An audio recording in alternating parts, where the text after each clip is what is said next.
तो मीडिया को दिखाने के लिए या मतलब एक्शन में आने के लिए दिखाने के लिए कि जो लोकेश नागरू भी है वो इस्तीफा इसलिए दिया गया। अपनी इस प्रकार की अपेक्षा को समाज के अंदर अगर दिखाया है तो शायद मैंने कुछ गलत तो नहीं किया। शहर में जब होर्डिंग लगते हैं उस तरह की भी चर्चा रहती है कि शहरी विधानसभा से आप ताल ठोक रहे हैं। भारतीय जनता पार्टी का जो एक स्तर है वो बहुत ऊंचा हो चुका है। अब हमारी इस पार्टी के संगठन के कार्यकर्ताओं की सोच उस प्रकार की नहीं रही।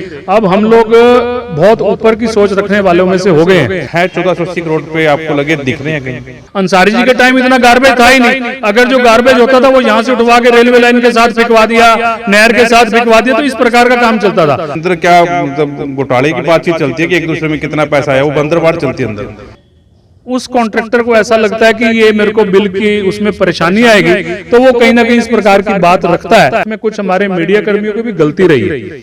उन्होंने कई विषयों को कुछ मोड़ तोड़ के प्रस्तुत किया जिसका समाज के अंदर एक बड़ा बैड इम्पैक्ट पड़ता है। मीडिया को बैन किया गया, जैसे आप कह रहे हैं कि मीडिया कर्मियों की भी कुछ गलतियां रही हैं, ऐसे आपके पार्षदों की 2-2% वाली ऑडियो वायरल हुई, उनको क्यों नहीं भगाया हुआ? आप लोगों को वहां पर बाइज्जत वहां पर बुलाकर और सही बात को सही प्रस्तुत करने के लिए आपको वहां पर बुलाया। वॉइस ऑफ पानीपत देख रहे हैं आप और मैं हूं आपके साथ कुलवंत सिंह। दोस्तों 2-1 दिन पहले मीडिया में खबर छपती है कि पार्षद लोकेश नागरू जिन्होंने इस्तीफा दिया था उनकी सैलरी रोक दी गई और करनाल मंडल की जो मीटिंग हुई थी उनमें बुलाया नहीं गया।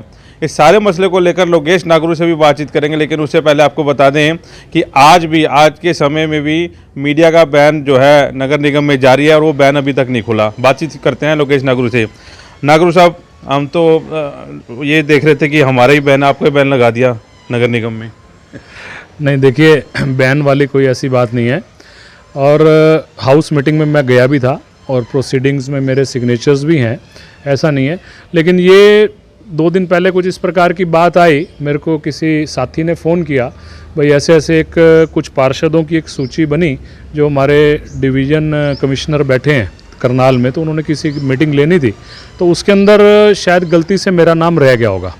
और मैं भी आज 25-30 दिन से इतना ज़्यादा सक्रिय नहीं था, घर पे ही था, तो मेरे को उनका फ़ोन आया, भाई ऐसे ऐसे आपका नाम नहीं आया, तो फिर वो मेयर मैडम ने उसका नाम को दोबारा लिखवा दिया था। लेकिन जब अकाउंट चेक किया तो उसमें तो 11 महीने की सैलरी नहीं आ रही थी।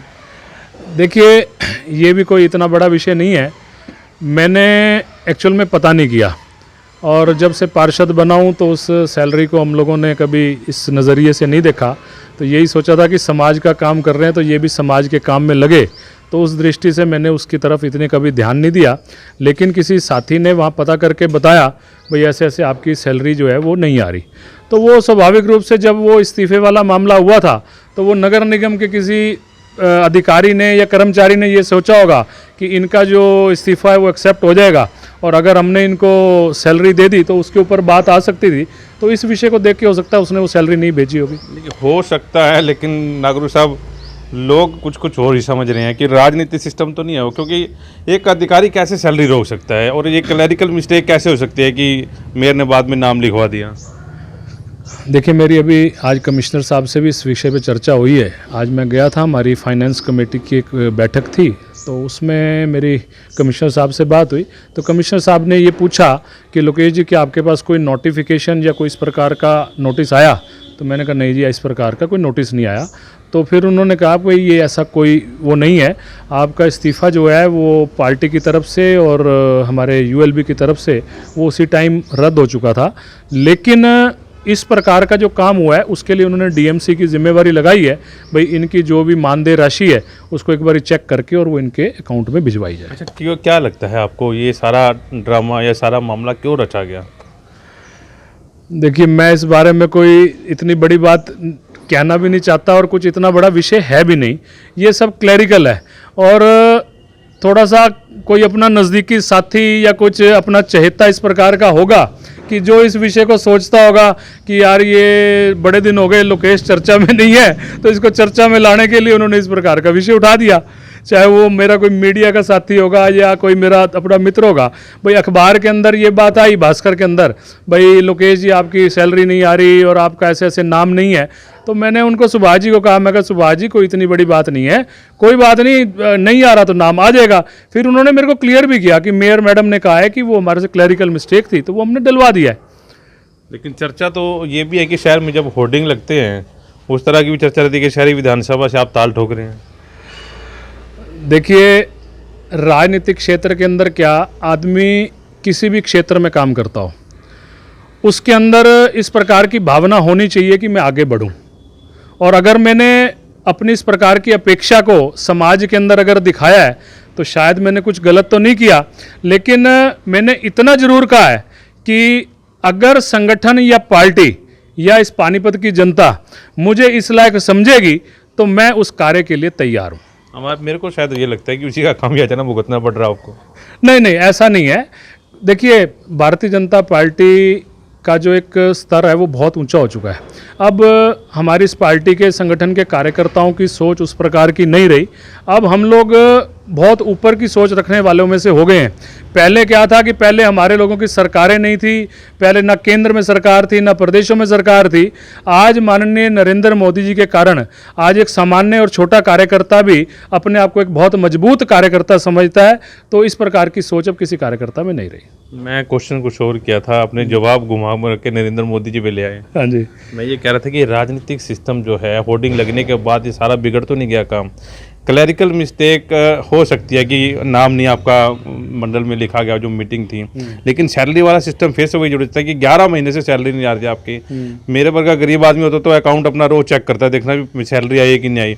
आप लोग उसको नहीं देख रहे थे, लेकिन जब आपने सैलरी देखी उसके बाद एक्टिव हुए, यार वाकई में कुछ अंदर खाते कुछ चल रहा है। देखिए, इसमें कोई अमीरी और गरीबी वाला विषय नहीं है कुलवंत जी। मैंने आपको बताया कि जब मैं इस राजनीति के अंदर आया तो पहले दिन से एक सोच थी कि राजनीति में इस उम्र में आने का कारण सिर्फ यही था, मन में एक इस प्रकार की भावना थी कि लोगों की सेवा कर सकें।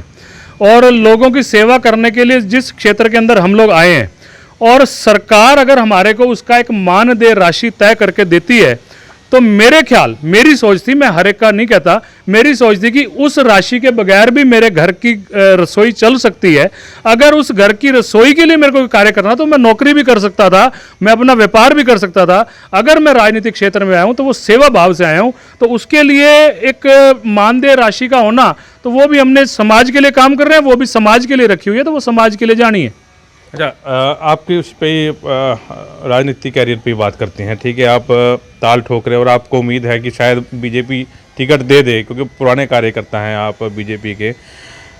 शहर में विकास कार्यों को लेकर बात करें तो 1480 करोड़ रुपए की बात जरूर उठती है जब भी हम लोग बात करते हैं, क्योंकि जिससे हम बात करें, चाहे जेजेपी के नेता से एक बात कर रहे थे, कहते 1480 करोड़ रुपए मेरे को नहीं दिखे। आप, क्योंकि शहर में हम लोग खड़े हैं, आप मॉडल टाउन के इलाके में रहते हैं, 1480 करोड़ रुपये का, देखिए मेरे को नहीं पता कि क्या अंदर की बात है, 1480 करोड़ रुपये आपको लगे दिख रहे हैं कहीं? कुलवंत जी, आज के दिन तक मैं एक वार्ड का पार्षद हूँ और उस वार्ड की जिम्मेवारी मेरे पास है। मैं अपने वार्ड का एक एक गली का हिसाब, एक एक मोहल्ले का हिसाब, एक एक लाइट का हिसाब, एक एक पार्क का हिसाब मैं आपको अभी दे सकता हूँ। मेरे को किसी कॉपी खोलने की आवश्यकता नहीं है। कितना पैसा लगा, कितना लगना चाहिए था, कितना नहीं लगा, इसका मैं आपको विवरण अभी दे सकता हूँ। लेकिन शहर की जिम्मेवारी जिस व्यक्ति के पास है, उन्होंने कितना पैसा लगवाया, उसकी कितनी डिलीवरी हम लोग समाज में दे पाए, ये तो वही बता पाएंगे। लेकिन ये तय है कि जो भारतीय जनता पार्टी की सरकार में जिस प्रकार का विकास हमारे इन शहरों के अंदर हुआ, हमारे इस प्रदेश के अंदर हुआ, अगर आप यही 9 साल पहले का हरियाणा देखते तो और उस समय के और आज के हरियाणा में बहुत फर्क है, बहुत फर्क है। नागरू साहब, 9 साल पहले भी तो वही सड़कें देख रहे थे हम लोग, वही नालियाँ देख रहे थे, वही कूड़ा करकट देख रहे थे। आज भी वही देख रहे हैं, सड़कें बन रही है, सीवरेज डल रहे हैं, नालियाँ बन रही है। उसमें और इसमें फ़र्क क्या थोड़ा सा दर्शकों को समझाने की कोशिश मैं बताता हूँ। 2013 में मैं पहली बार पार्षद बना। जब मैं यहाँ पार्षद बना, मॉडल टाउन की कोई गली, कोई मोड़ इस प्रकार का नहीं था जहाँ पे गार्बेज का ढेर ना पड़ा हो। किसी भी होटल, रेस्टोरेंट, फास्ट फूड का, किसी रेडी वाले का जो भी गार्बेज होता था, वो रात्रि उसी सड़क पे, उसी जगह पर ढेर लगा के जाता था। भारतीय जनता पार्टी की सरकार आई, नगर निगम में हमारी सरकार आई, हम लोगों ने बहुत मेहनत से, अधिकारियों ने, हम लोगों ने जेबीएम कंपनी का कॉन्ट्रैक्ट लिया। जेबीएम कंपनी ने, ठीक है, कई चीज़ें उनकी गलत भी हैं, इसमें कोई शक नहीं, लेकिन हम लोगों ने उनके साथ लग के आज पूरे मॉडल टाउन क्षेत्र में, मेरे वार्ड में एक भी जगह, इस प्रकार का कोई पॉइंट नहीं है कि जहाँ पे वो गार्बेज एक जगह इकट्ठा होता हो। घर से डोर टू डोर कलेक्शन है, उसमें अभी कमियां हैं। मैं ये नहीं कह रहा कि पूर्णतः रूप से हम लोग उसमें सक्सेस हो गए, नहीं हुए।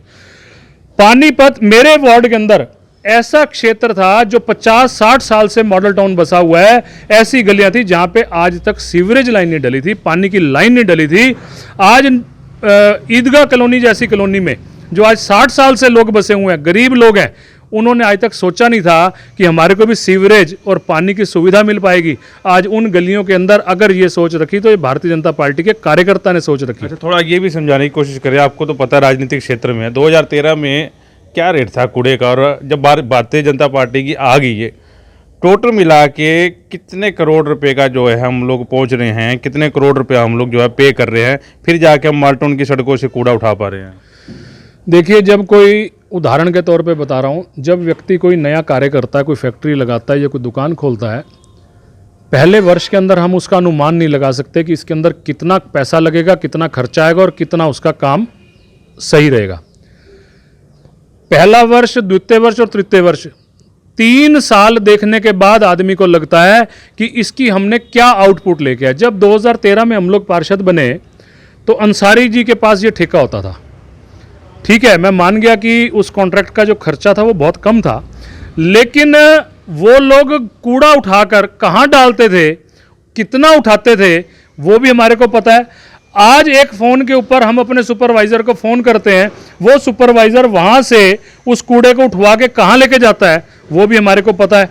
उसमें थोड़ी सी प्रॉब्लम्स है। मैंने आपको पहले भी कहा कि पूर्णतः रूप से हम उसमें कामयाब नहीं हो पाए, ये मैं आपको कह रहा हूँ।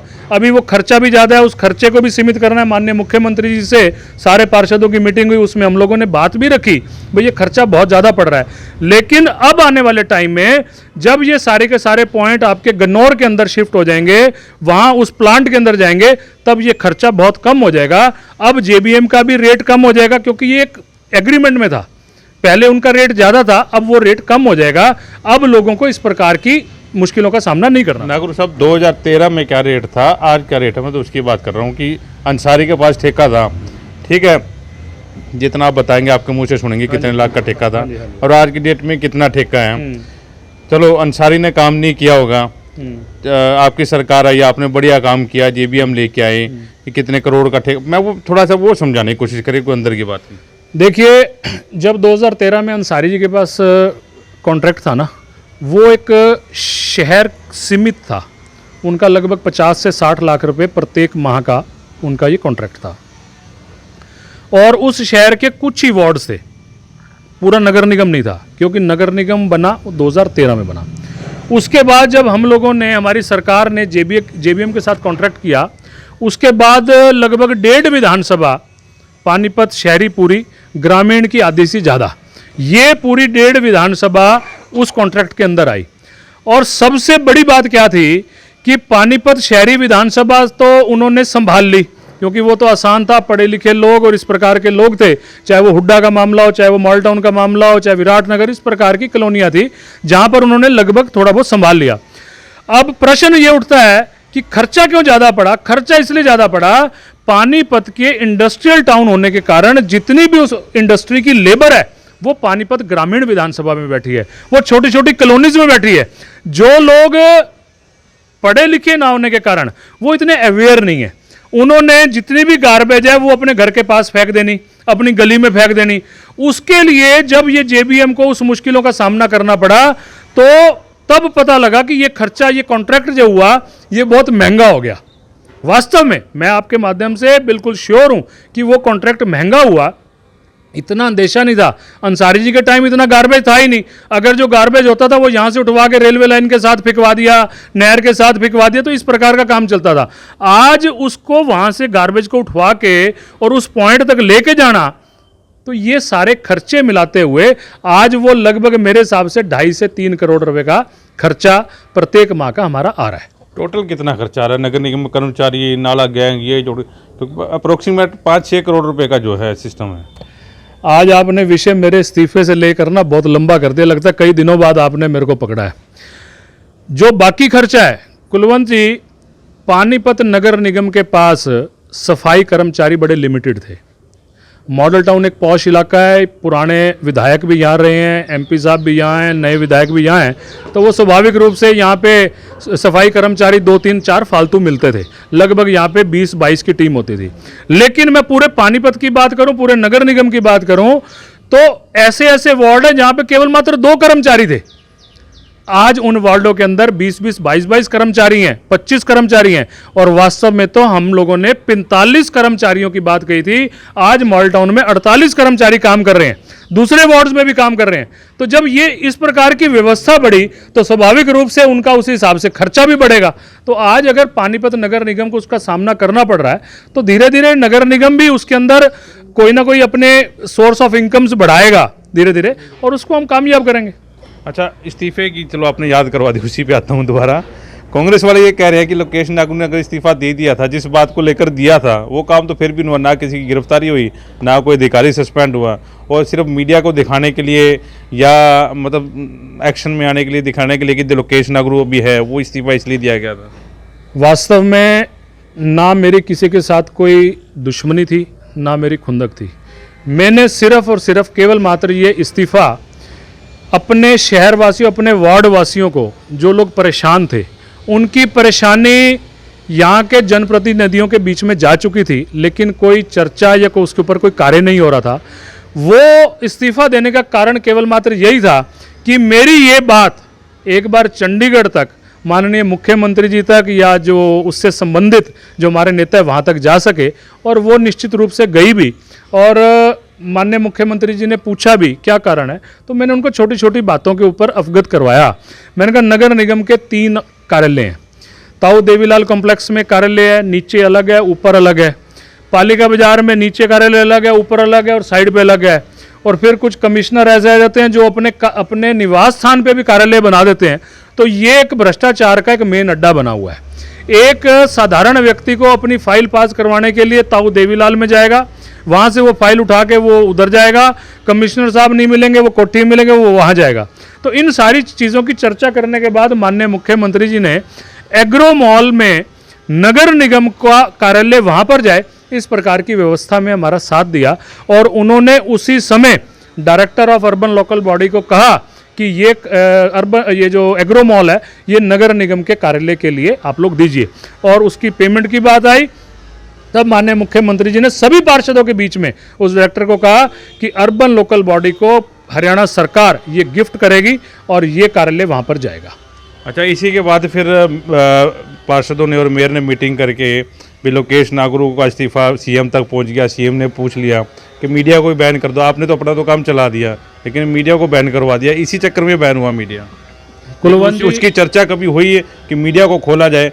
क्योंकि विधानसभा, राज्यसभा, लोकसभा सब लाइव है। तो पानीपत का इतना छोटा सा नगर में कोई अंदर क्या मतलब घोटाले की बातचीत चलती है कि एक दूसरे में कितना पैसा आया, वो बंदरबाट चलती है अंदर? वास्तव में जो प्रश्न आपने किया, मैं अपनी बात कर रहा हूँ, मैं अपने हाउस की बात नहीं कर रहा, मैं अपनी बात कर रहा हूँ कि मीडिया जब तक इस प्रकार की हाउस मीटिंग्स में नहीं होगा तो उस हाउस मीटिंग की पारदर्शिता समाज के अंदर नहीं आएगी। यही बात मैंने मेयर मैडम को भी कही थी। पिछली मीटिंग में मैं जा नहीं पाया किसी अपने स्वास्थ्य के कारण, और मैंने उससे 2 दिन पहले ये बात रखी थी। मैंने कहा था कि मीडिया को अंदर बुलाइए, मीडिया के लोग जब अंदर होंगे, अधिकारी उस बात का, उस मुद्दे पर क्या बात बोल रहा है, ये समाज के अंदर बात जानी चाहिए। नहीं तो समाज के लोगों को कैसे पता लगेगा कि लोकेश ने आज उस एनडीसी की लड़ाई उन लोगों की लड़ी या नहीं लड़ी, आज उस मोहल्ले की, उस चौराहे की, उस पानी की, उस सीवरेज की लड़ाई उसने लड़ी कि नहीं लड़ी। ये बात आप लोगों के माध्यम से, मीडिया के माध्यम से समाज के प्रत्येक व्यक्ति को इस बात का पता होना चाहिए। मैं अपनी बात कर रहा हूं कि मैं चाहता था कि आप लोग जाओ, लेकिन किन कारणों से ये मामला हुआ, ये मेरे को, उसमें कुछ हमारे मीडिया कर्मियों की भी गलती रही है। उन्होंने कई विषयों को कुछ मोड़ तोड़ के प्रस्तुत किया जिसका समाज के अंदर एक बड़ा बैड इम्पैक्ट पड़ता है। उस कारण से भी गलती रही और कुछ हमारे लोगों की भी गलती रही होगी। लेकिन आज मैं आपके माध्यम से खुला कह रहा हूं कि मीडिया को उस हाउस मीटिंग के अंदर होना चाहिए, और तभी ये पारदर्शिता हाउस की भी बनेगी और समाज के अंदर भी उस पार्षद के प्रति वो रहेगी। जैसे मीडिया को बैन किया गया, जैसे आप कह रहे हैं कि मीडिया के कर्मियों की भी कुछ गलतियां रही हैं, ऐसे आपके पार्षदों की 2-2% वाली ऑडियो वायरल हुई, उनको क्यों नहीं भगाया बाहर? देखिए वहीं भी आप बात कर सकते थे। कुलवंत जी, बात ये है, हर व्यक्ति का एक अपना जीवन जीने का तरीका है। अभी आपने मेरे से कहा कि आप अपनी मानदेय राशि है आप लेते नहीं, आपको देखनी चाहिए। मैंने आपको अपना बताया भाई, मैंने वो मानदेय राशि किस लिए ले रहा हूँ, जब मैं समाज के कार्यों के लिए मैं पार्षद बनाऊँ और वो उस मानदेय राशि को मैं अपने घर की रसोई में यूज़ करूँ, तो वो मेरे को थोड़ा सा गलत लगता है, क्योंकि ये मेरे अपने पर्सनल व्यूज़ हैं। मैं हर एक का नहीं कहता। आज एक परिवार के अंदर बाप की और बेटे के सोच के अंदर फर्क है, तो आप सभी पार्षदों की या उनकी बात करते हो, ऐसा कुछ नहीं है। और ये बात भी मनगढ़ंत होता क्या है, जब कोई डेवलपमेंट वर्क वार्ड में चल रहा हो, तो जब वो पार्षद उसको ऑब्जेक्ट करता है कि ये तुम मटेरियल पूरा नहीं डाल रहे, तुम ये काम ठीक नहीं कर रहे, तो फिर वो उस कॉन्ट्रैक्टर को ऐसा लगता है कि ये मेरे को बिल की उसमें परेशानी आएगी, तो वो कहीं ना कहीं इस प्रकार की बात रखता है कि पार्षद कुछ अपेक्षा रख रहा है या इस प्रकार की बात। तो ये भी चीज़ नहीं होनी चाहिए। अगर पार्षद को काम ठीक नहीं दे पाएगा, डिलीवरी लोगों को ठीक नहीं देगा, तो वो भी उसी की जिम्मेवारी बनती है। अगर वो ऐसा कर रहा है तो फिर उस कॉन्ट्रैक्टर को भी सोचना चाहिए कि वो अधिकारी उसकी पेमेंट ना करे। मेरे हिसाब से बात मैं फिर लास्ट क्वेश्चन करूँगा, टाइम ज़्यादा नहीं है। लास्ट क्वेश्चन ये है कि इस हिसाब से 8-10 सालों से आप लोग सत्ता में हो, दूसरा टर्म जा रहा है, ये भी ख़त्म होने वाला है। मैं आपके बीजेपी के बड़े नेता से भी ये सवाल जरूर करता हूँ कि इस हिसाब से तो राम राज्य जो है आज आ जाना चाहिए था। आज भी उसी चक्करों में आप फंसे हुए हो। 5 साल पहले भी उसी चक्कर में फंसे थे, 2013 में हम वही चक्करों में फंसे हुए थे। अभी आपने कॉन्ट्रैक्टर और उसका बड़ा सही उदाहरण दिया, लेकिन उसकी ऑडियो तो सबने सुनी थी। उसमें तो कॉन्ट्रैक्टर बोल ही नहीं रहा था, उसमें तो पार्षद ही बोल रहा था भैया एक नहीं 2% कमीशन लगेगी। मैं ये कहना चाह रहा हूँ कि अच्छी बात है कि हमारे पे बैन लगा दिया, पब्लिक तो देख ही रही है, लेकिन क्या लोकेश नागरू का एक इस्तीफा मीडिया कर्मियों के लिए भी होगा, या लोकेश नागरू क्योंकि सीनियर है आप सबसे, 2-3 ही सीनियर है, बाकी तो ठीक ठाक अपना उनका जुगाड़ ठीक है, ये बात डंके की चोट पर भी आप रखोगे? कमिश्नर से बात करो, ऊपर नीचे रखोगे कि आप मीडिया को आने दो, दिक्कत क्या है? हाँ, मीडिया ठीक है आगे बढ़कर काम करता है, उनको थोड़ी सी हिदायत देते आप उसमें काम करें। कुलवंत जी, आपने इस प्रश्न में भी मेरे को 3 प्रश्न किए हैं। पहला प्रश्न कि हम लोग 2013 से पार्षद हैं और 2013 से आज तक उसी प्रकार का राज्य चल रहा है, इस बात पे मैं आपकी बात पे ऑब्जेक्ट करूंगा। देखिए, मैं दोबारा कह रहा हूं, जो समय 2013 का जिन लोगों ने देखा है, जो लोग पेंशन लेने के लिए दर दर भटकते थे, जो लोग डिपो से राशन लेने के लिए दर दर भटकते थे, जो कांग्रेस सरकार के टाइम के दलाल उन डिपुओं को चलाते थे, कांग्रेस सरकार के दलाल जो उस पेंशन बांटने वालों को चलाया करते थे, आज वो चीज़ें खत्म हो चुकी हैं। आज सामान्य और एक गरीब व्यक्ति जो झाड़ीदार मजदूर व्यक्ति है, आज आप उससे पूछो, वो क्लियर कहता है कि 1 तारीख को मेरे खाते में पेंशन आ जाती है। जो 700 रुपये 500 रुपये पेंशन हुआ करती थी, आज 2500 की 2750 रुपये सरकार ने पेंशन करी। वो बिना किसी को पूछे, बिना लोकेश के पूछे, बिना विधायक के पूछे, वो पेंशन उस गरीब के खाते में पहुंचती है। और वो उस व्यक्ति से पूछो जो जिसको कभी राशन नहीं मिलता था, हाँ ये नांगरू लोकेश का खास मित्र है, इसको राशन मिलेगा। और जो गरीब व्यक्ति लोकेश के घर नहीं आ सकता, उसको राशन नहीं मिलेगा। आज वो स्थिति खत्म हो चुकी है। आज अपना अंगूठा लगाओ और अपना राशन लो, आपके मोबाइल के ऊपर मैसेज आएगा कि आपने इतने किलो कणक मिलेगी, इतने किलो चावल मिलेगा, इतने किलो चीनी मिलेगी। तो ये व्यवस्था बदली नहीं क्या उस समय में और आज के समय फर्क? हाँ, इस चीज़ को बदलने में आज हमारे देश का एक स्ट्रक्चर इस प्रकार का है, जनसंख्या बहुत ज़्यादा है। आज आप ये बात करते हो आयुष्मान कार्ड दिए, जब मैं छोटा पढ़ते थे तब हम सुनते थे कि अमेरिका भारत से 50 वर्ष आगे है, 100 वर्ष आगे है, हमारे को 100 वर्ष लगेंगे अमेरिका के सामने पहुंचने में। आज वो दिन है कि आयुष्मान कार्ड अमेरिका के अंदर जितने टोटल उसके वहां पे आयुष्मान कार्ड होंगे जो लोगों को सुविधा देते होंगे, आज हमारे यहां पर 3 अमेरिका बस जाएं, इतने तो आयुष्मान कार्ड हम बांट चुके हैं। कहां गए वो 50 साल, कहां गए वो 100 साल? तो ये सारी चीज़ें आज इस सरकार के अंदर ही हुई हैं, लेकिन कुछ चीज़ों का सामना करना पड़ेगा, वो हम लोग धीरे धीरे करेंगे और आने वाले समय में निश्चित तौर पे विश्व गुरु बनाकर दिखाएंगे। लास्ट वाला सवाल का जवाब रह गया, मीडिया वाला मैंने आपको पहले भी कहा, मैं दोबारा कह रहा हूँ, और मेरे को 1% भी कोई संकोच नहीं है। और सभी पार्षद, आप ये ना सोचें कि लोकेश नांगरू कह रहा है, सभी पार्षद चाहते हैं कि नगर निगम की हाउस मीटिंग के अंदर सभी मीडिया के साथी वहाँ पर होने चाहिए, जो उनकी बात को पब्लिक के अंदर, देखिए ये तो एक साधारण सी बात है, मैं दोबारा कह रहा हूँ, आज मेरे को अपने वार्ड के लिए कोई लड़ाई लड़नी है, सरकारी अधिकारी उस काम को नहीं होने दे रहे, तो मैं लोगों तक वो बात कैसे पहुंचाऊंगा?